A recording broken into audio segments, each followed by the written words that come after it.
કૃષ્ણ, જય અન્નપૂર્ણા. મારી ચેનલમાં તમારું સ્વાગત છે. તો ચાલો આજે આપણે ઇન્સ્ટન્ટ ઢોકળા બનાવ્યા છે. જો એકદમ નરમ અને એકદમ પોચા. તો હવે વિડીયો શરૂ કરીશું. એક બાઉલ લીધું છે મેં, એમાં મેં 1 વાટકા જેટલો રવો લીધો છે અને એમાં મેં 1 વાટકી જેટલું દહીં લીધું છે. તો ચાલો આપણે હવે એને મિક્સ કરી લઈશું. ચાલો આપણે એને મિક્સ કરી લઈશું. ઇન્સ્ટન્ટ ઢોકળા છે, ફટાફટ બની જાય તેવું. આમાં કંઈ વાર લાગતી નથી. તો દહીં અંદર મિક્સ થઈ ગયું છે. તો અહીંયા મેં 1 ગ્લાસ પાણી લીધું છે. રવો પાણી વધારે લે છે, એટલે આપણે થોડું થોડું નાખતા જવાનું છે પાણી, અને મિશ્રણ તૈયાર કરવાનું છે.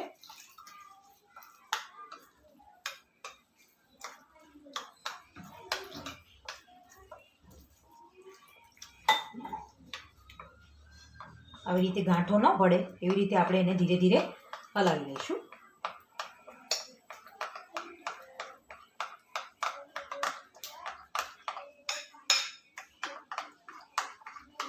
જો આવી રીતે મિશ્રણને તૈયાર કરવાનું છે.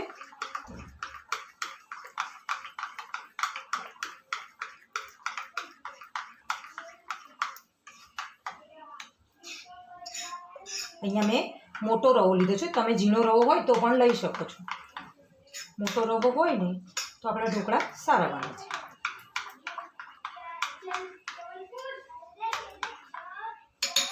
ચાલો આપણું મિશ્રણ તૈયાર થઈ ગયું છે. હવે આપણે એને 5 થી 10 મિનિટ માટે રેસ્ટ આપી દઈશું. ચાલો આપણે ઢોકળા સાથે ખવાય તેવી એક ચટણી બનાવી દઈશું. એના માટે મેં અહીંયા ધાણા લીધા છે અને ડાળિયા લીધા છે. તમારી પાસે ડાળિયા ન હોય તો તમે સેવ હોય તો પણ નાખી શકો છો. એમાં મેં 4 થી 5 ચમચી ડાળિયા લીધા છે. આદુનો એક ટુકડો લીધો છે અને 5 થી 6 મરચાં લીધા છે. અમે સ્પાઈસી રાખ્યા છે મેં, એટલે ચટણી થોડી તીખી જ રાખી છે. એટલે એમાં 5 થી 7 કળી લસણની છે અને સ્વાદ પ્રમાણે મેં અહીંયા મીઠું ઉમેર્યું છે અને 1 લીંબુનો રસ ઉમેર્યો છે. લીંબુમાંથી બી અને એવું કાઢીને મેં રાખ્યું હતું અહીંયા. ચાલો હવે આપણે આને પીસી લઈશું. ચાલો આપણી ચટણી તૈયાર છે, ઢોકળા સાથે ખવાય તેવી. બરાબર, તો એક બાઉલમાં આપણે એ ચટણીને કાઢી લઈશું.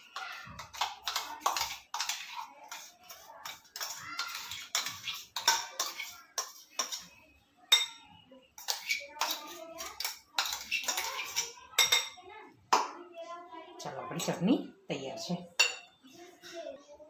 હવે 5 થી 10 મિનિટ થઈ ગયું છે, એટલે આપણું મિશ્રણ તૈયાર છે. જો એ કડક થઈ ગયું છે થોડુંક.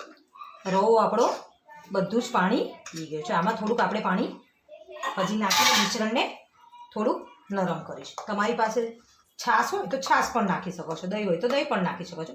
મેં અહીંયા થોડું પાણી નાખીને એને નરમ કર્યું છે.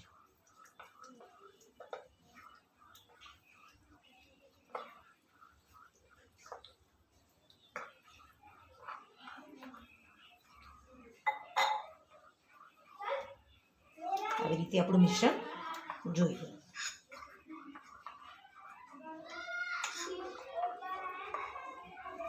હજી થોડુંક આપણે પાણી ઉમેરીશું.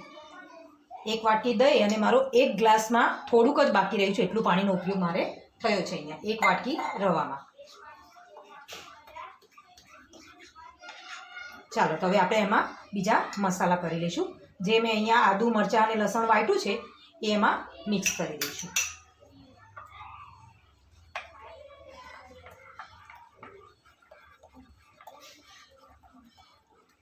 જરૂરી નથી કે તમારે નાખવું જ, નહીં નાખો તો પણ ચાલે. સાદા પણ તમે આને બનાવી શકો છો. સ્વાદ પ્રમાણે એમાં અહીંયા મેં અડધી ચમચી મીઠું નાખ્યું છે.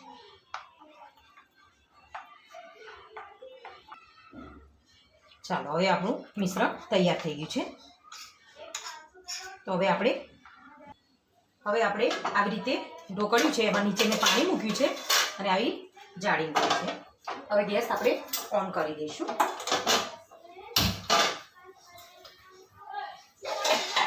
અહીંયા મેં આવી ડીશ લીધી છે, એમાં આપણે તેલ લગાવી દઈશું. તેલ લગાવીને એને સ્ટીમ કરવા મૂકી દઈશું. સ્ટીમ થાય પછી જ આપણે મિશ્રણ એમાં ઉમેરવાનું છે. અહીંયા મેં સિંગ તેલ લીધું છે. આપણે એને ગરમ કરવા મૂકી દઈશું. 2 મિનિટ માટે આપણે એને સ્ટીમ થવા દઈશું. હવે આપણી સ્ટીમ થાય છે ત્યાં સુધીમાં આપણે મિશ્રણમાં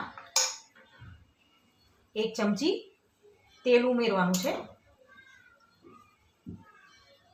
તેલ ઉમેરવામાંથી આપણે ઢોકળા એકદમ પોચા થાય છે.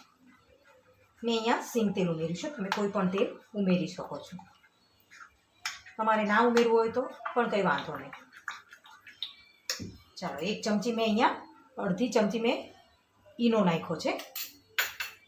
એને ઉપર મેં થોડું પાણી નાખ્યું છે. હવે આપણે એને બરાબર એક જ બાજુ હલાવવાનું છે. એને બરાબર હલાવી લઈશું. ઈનો નાખીને એને ફટાફટ આપણે મૂકી દેવાના છે. એને રહેવા નથી દેવાના. જો ઈનો નાખ્યા પછી આપણું મિશ્રણ એકદમ ફૂલી ગયેલું છે. એક જ બાજુ આને આપણે હલાવવાનું છે. ચાલો હવે આપણું મિશ્રણ થઈ ગયા છે.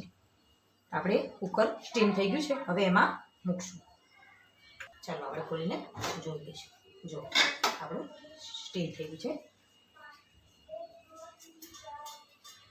ચાલો આપણે મિશ્રણ એમાં ઉમેરીશું. આમાં તમે હળદર પણ નાખી શકો છો. મેં અહીંયા હળદર નથી નાખી.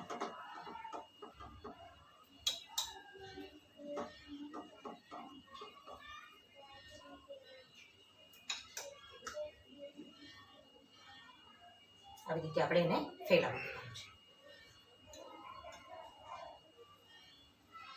ચાલો એની પર મેં લાલ મરચું આવી રીતે થોડું ભભરાવી દીધું છે. મેં ભભરાવ્યું છે. તમે ના પણ ભભરાવો તો પણ ચાલે. કોઈ સ્પાઈસી ખાતું હોય તો. ચાલો હવે આને આપણે 10 મિનિટ માટે થવા દઈશું. ચાલો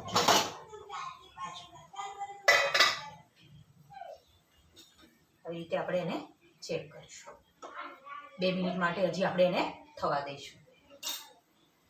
તો ઢોકળા થાય એટલી વારમાં આપણે એનું વઘાર તૈયાર કરી લઈશું. એના માટે મેં આવું બાઉલ લીધું છે એક નાનું, અને ગેસ ઓન કરી દઈશું. એમાં 2 થી 3 ચમચી જેટલું મેં અહીંયા એમાં તેલ નાખ્યું છે. તેલ ગરમ થાય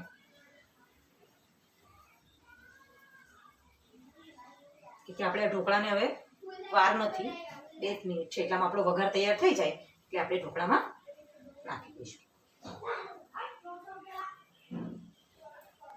આપણું તેલ ગરમ થઈ ગયું છે. એમાં હું 1 ચમચી જેટલી રાઈ નાખી. આપણે ખાલી રાઈનો જ વઘાર આપવાનો છે. રાઈ ફૂટે એટલે અમે અહીંયા લીમડો નાખીશું. અને આપણે આગળ બંધ કરી દેવાનો છે ગેસ.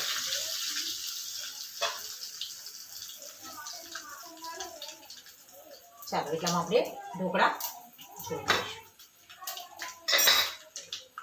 આપણા ઢોકળા એકદમ તૈયાર છે. જોઈ શકો છો ને તમે.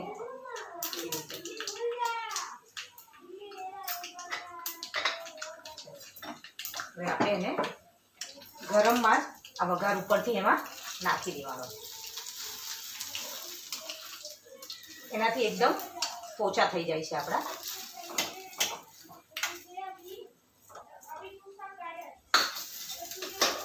એની પર મેં થોડા દાણા ઉમેરી દીધા છે.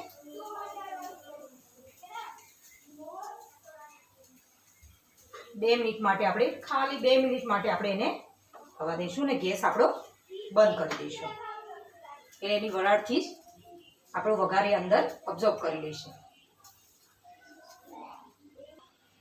ચાલો હવે આપણે એને ખોલી દઈશું. આપણે બહાર કાઢી દઈશું.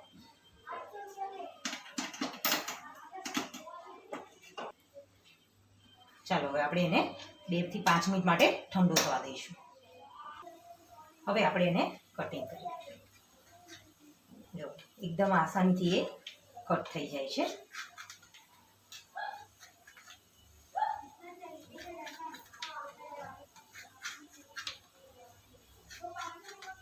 જો ગરમમાં જ આપણે એને કટ કરવા જાય છે તે નીચેનું જો આવી રીતે એ નીચે ઠંડા થાય પછી જ એને કરશું ને તો એકદમ નીકળી જશે, નહીં તો એ નીચે ચોંટી જશે.